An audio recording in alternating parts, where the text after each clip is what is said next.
Oh. Radical, man. Whoa! Right, now I'm gonna put on my body belay. I'm gonna bring my buddy up. Hey, just like Hollywood. You're on belay, Leroy. Come on up, dude. Come on, man. Wow!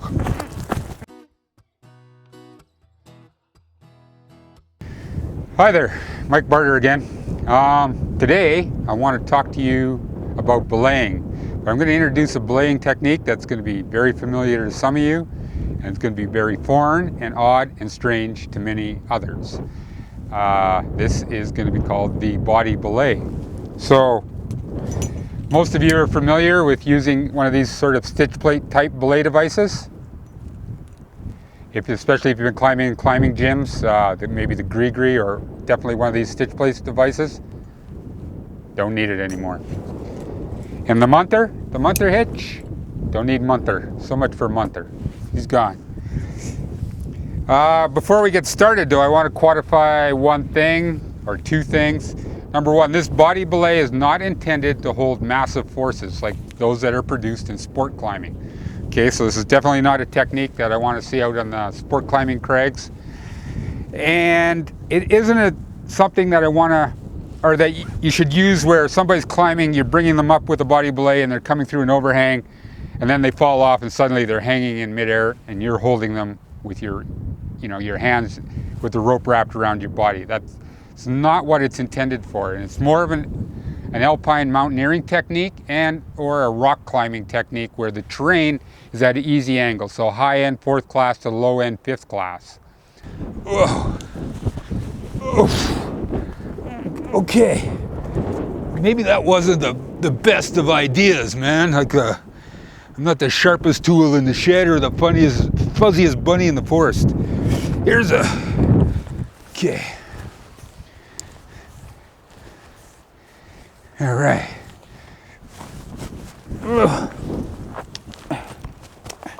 Okay, I'm ready for you now, Leroy. Yeah, I'm Belay. Come on up.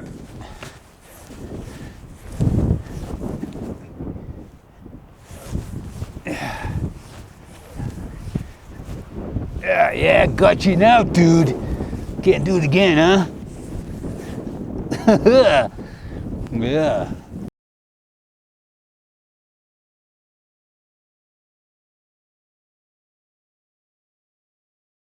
Okay, a lot of times I find myself utilizing maybe a piece of gear to add a little more stability to my stance, and so if I can get a quick, simple piece in there, that's pretty good. Then I'll just clip that off.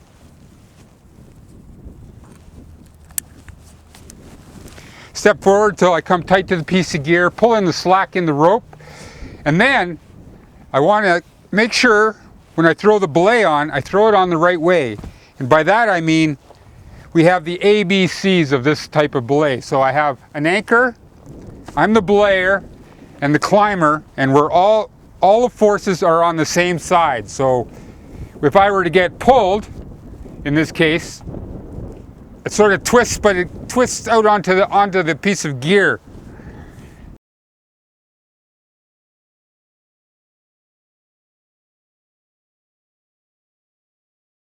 Now what happens if I throw the belay on the wrong way is in my ABCs, I have the anchor, the belayer, but the climber's force is on the opposite side of my body. So I take it in and I get hit with any kind of force. What happens, I get unraveled and I lose the belay. Okay, so that's something we have to be very, very careful about. And so how I would correct that is just to make sure that I have, step forward, my anchor, belayer, climber, and all the forces are generated on one side of my body so that when I get pulled on, I can just, it twists in my hip, but I just add a little more bend to compensate for the force, and we're good to go. Okay, so another thing I'll do when I'm doing this is quite often if I want to make sure I keep my rope in place, is I'll just take a carabiner that's clipped off my gear loop, clip it on one side, clip it on another. Then I'm assured that the rope is going to stay in place and not ride up on my arms or ride down below me, and pull underneath me. Okay. With the body belay is that I can bring the rope in very quickly, whereas I would be limited as how fast I could bring the rope in with a standard stitch plate device or a gree-gree. The body belay it's more of a dynamic belay. And by that I mean it allows for some slippage.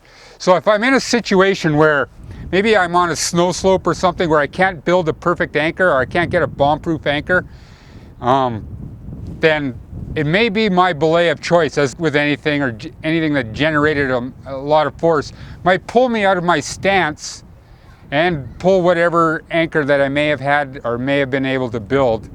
And then we all go tumbling down the hillside.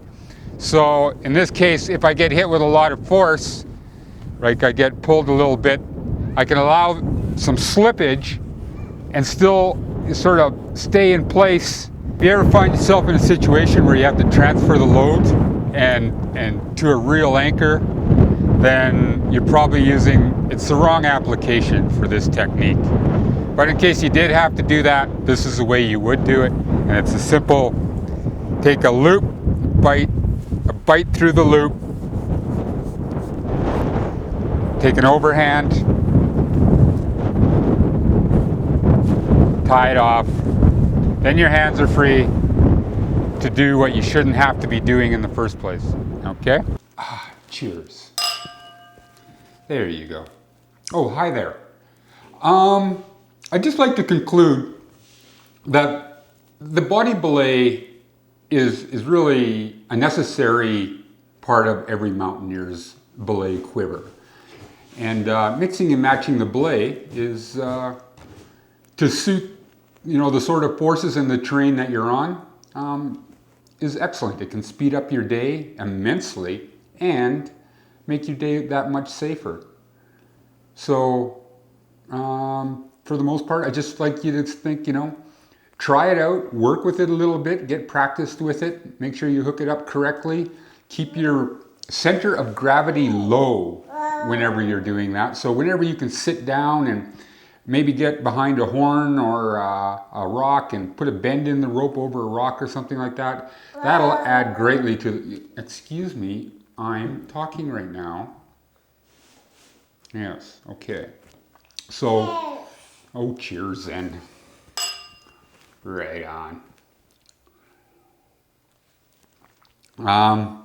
So have a great day and we'll see you soon. Cheers, my darling. So if you could find your way to, donate $1 or $2 to baby Avon so that she could get an education like your children are going to get an education, I'd be more than grateful. Because as it is right now, baby Avon is destined to become a mountain guide. And we wouldn't wish that on anybody, would we? So please donate to the Baby Avon Fund so that she can have a cubicle just like your children. Cheers.